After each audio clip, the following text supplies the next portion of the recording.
आज हम कथा सुनेंगे श्री गोवर्धन नाथ जी की। श्री गोवर्धन नाथ श्रीनाथ जी के एक भक्त हुए जिनका नाम था त्रिपुरदास जी।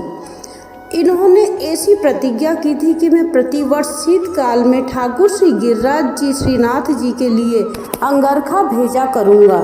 तदनुसार उसके बाद वो बहुमूल्य वस्त्र का अंगरखा सिलवाते थे, फिर उसमें सुनहरे गोटे लगवाते थे और बड़े प्रेम से श्रीनाथ जी के लिए भिजवाते थे।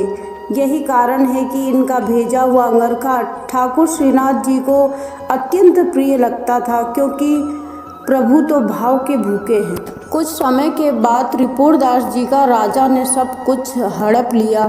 वे एक एक दाने के लिए मोहताज हो गए। इसी बीच फिर शरद ऋतु आई। तब इन्हें श्री ठाकुर जी के लिए अंगरखा भेजने की याद आई, परंतु धन का सर्वथा अभाव होने से श्री ठाकुर जी की सेवा में वंचित होने का तथा प्रतिज्ञा भंग होने के दुख से इनकी आंखें छल छला उठी। एकाएक पीतल की एक दवात इनकी नज़र में आई। इन्होंने मन में निश्चय किया कि इसको बेचकर श्री ठाकुर जी की सेवा करूँगा। श्री त्रिपुरदास जी ने पीतल की दवात को बाजार में बेचा। उससे उन्हें 1 रुपया मिला। उस रुपए से इन्होंने केवल मोटे कपड़े का एक थान खरीदा, फिर उस कपड़े को लाल रंग में रंगा, परंतु फिर भी इनका साहस नहीं हुआ ऐसे साधारण वस्त्र को लेकर हम कैसे श्री गोसाई जी के पास भेजें। अतः उसे घर में ही रख लिया। सोचा कि कोई गिरिराज जी की ओर से आएगा तो उनके साथ में भिजवा दूंगा। इसी बीच श्री गोसाई जी का एक सेवक अपने गांव आया। सहज ही दिख रहा था, फिर भी उन्होंने वह वस्त्र उस सेवक को देकर कहा, आप इसे गोसाई जी को दे देना।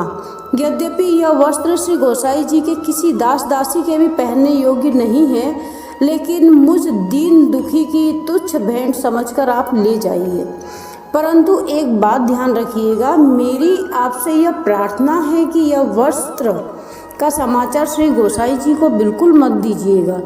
उस सेवक ने श्री त्रिपुरदास जी के वस्त्र को लाकर भंडारी के हाथ में दे दिया और उस गोसाई जी ने उस वस्त्र को बिछाकर उसके ऊपर श्री ठाकुर जी के श्रृंगार के और बढ़िया बढ़िया वस्त्र रख दिए। परंतु परम स्नेही ठाकुर श्रीनाथ जी भक्त के इस प्रेम उपहार को कैसे भूल सकते थे। वे व्याकुल होकर बोले, मुझे बड़ी जोर से ठंड लग रही है, शीघ्र इसको दूर करने का कोई उपाय करो। तब गोसाई जी उठे तो उन्होंने सुंदर सुंदर वस्त्र श्री अंग पर ओढ़ाए, परंतु उनकी ठंड नहीं गई। तब श्री गोसाई जी ने एक अंगीठी जलाई, लेकिन फिर भी वो ठंड से ठिठुरते रहे। तब श्री गोसाई जी के ध्यान में आया कि जरूर प्रभु कोई लीला रचना चाहते हैं, किसी भक्त पे कृपा करना चाहते हैं। अतः तुरंत ही सेवक को बुलाकर पूछा कि इस वर्ष किस किस की पोशाकें आई हैं। किताब बही खाता खुला तो सेवक ने सबका नाम सुनाया, लेकिन त्रिपुरदास जी का नाम नहीं लिया। गोसाई जी विट्ठलनाथ जी से कहा कि मैंने भक्त त्रिपुरदास जी का नाम नहीं सुना, क्या इस वर्ष इनके यहाँ से पोशाक नहीं आई? सेवक ने कहा, उनका सब धन नष्ट हो गया है और सब राजा ने ले लिया है, इसलिए उनके वहाँ से एक मोटे कपड़े का थान आया है। मैंने उसे और पोशाकों के नीचे रख दिया है। श्री गोसाई जी ठाकुर जी के मन की बात जान गए कि प्रेम प्रवीण प्रभु तो भक्तों के भाव को देखकर उनके प्रेम उपहार को सहर्ष से स्वीकार कर लेते हैं। आज्ञा दी कि उस कपड़े को शीघ्र लाओ।